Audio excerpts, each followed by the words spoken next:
बातमी बदलत्या महाराष्ट्राची, बातमी राजकीय वर्तुळातली, बातमी आठवणीतली, बातमी मंत्रालयातली, बातमी वारकऱ्यांची आणि बातमी आपल्या महाराष्ट्राची।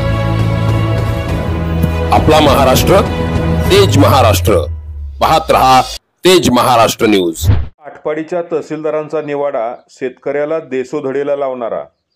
आटपाडीच्या तहसीलदारांचा न्याय निवाडा शेतकऱ्याला देशोधडीला लावणारा अशी संतप्त प्रतिक्रिया आटपाडी तालुक्यातील माडगुळे येथील शेतकरी बबन नसले यांनी व्यक्त केली आहे।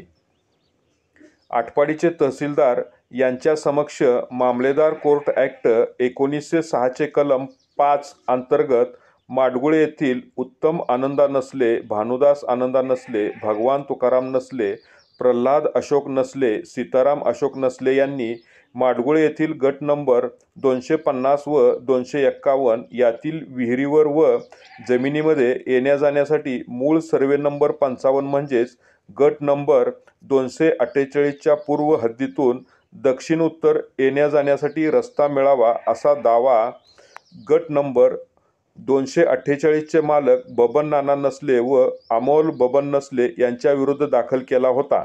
दावा जे केला मामदारकडे, त्या मामदार ह्याच्यामध्ये त्याने सांगितलं की रस्ता अस्तित्वात आहे, पण आज तागायत म्हणजे माझ्याकडे ज्या वेळेपासून रान आलं त्यापासून तिथं अस्तित्वात रस्ता नाही। 1973ला मी घेतलेला आहे।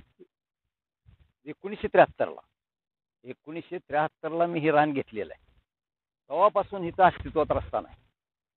तो रस्ता नसताना सुद्धा जर मामदार मला म्हणत असेल इथनं रस्ता आहे, केवळ त्यांनी खोडसाळपणानं चालू केलेलं आणि माझी जी शेती चांगली चाललेली आहे ती ह्या विरोधकांना बघवत नाही आणि त्यामुळं ह्या मामदारला मॅनेज करून त्यांनी हे माझं झाडाचं नुकसान, शेततळं फोडण्याचं नुकसान करून मला देशोधडी लावायचा प्रयत्न केलेला आहे।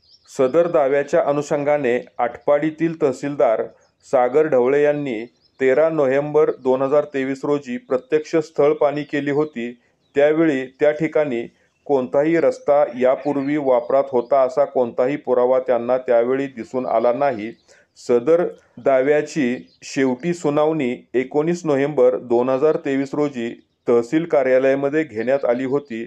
या सुनावणीमध्ये तक्रारदार शेतकरी यांना स्पष्टपणे तहसीलदार यांनी सांगितले होते, कागदपत्रे पाहता येथून रस्ता देता येणार नाही। मात्र 8 महिन्यानंतर 22 जुलै 2024 रोजी दिलेला निकाल 19 नोव्हेंबर रोजी झालेल्या युक्तिवाद व चर्चा याच्या एकदम विरुद्ध आहे। तहसीलदारांनी दिलेला निकाल हा चुकीचा आहे। कारण काय तर ज्यावेळी स्थळ पाहणी केली त्यावेळी प्रत्यक्षात स्थळ पाहणी करत असताना तहसीलदारांनी सगळी परिस्थिती पाहिली आणि इथून रस्ता नाही असं सांगितलं आणि ज्यावेळी कोर्टात त्यांनी बोलवलं 19 त्यावेळी तिथं तहसीलदारांनी सुद्धा त्यांना समज दिली आणि ते त्यांना सांगितलं की इथून वाट नाही, तुम्हाला तुमचे पर्यायी रस्ता आहे आणि ते तिथून जाण्याचा सल्ला त्यांनी दिला। परंतु इथून आता त्यांनी अचानकच दिनांक 22/7/2024 रोजी हे सगळं खरं बोलले आणि आता ते खोटा निकाल त्यांनी जाहीर केला आणि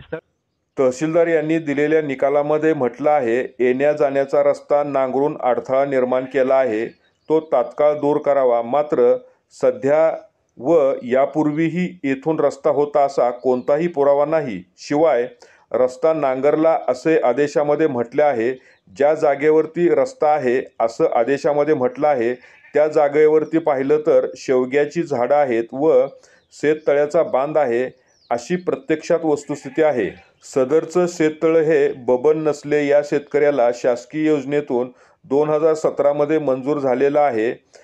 शेतातील झाडे जुनीच आहेत, शेततळ जुनं आहे, मग मागील 8 महिन्यामध्ये हा नवीन रस्ता कुठून उगवला असा प्रश्न कोणालाही पडू शकतो।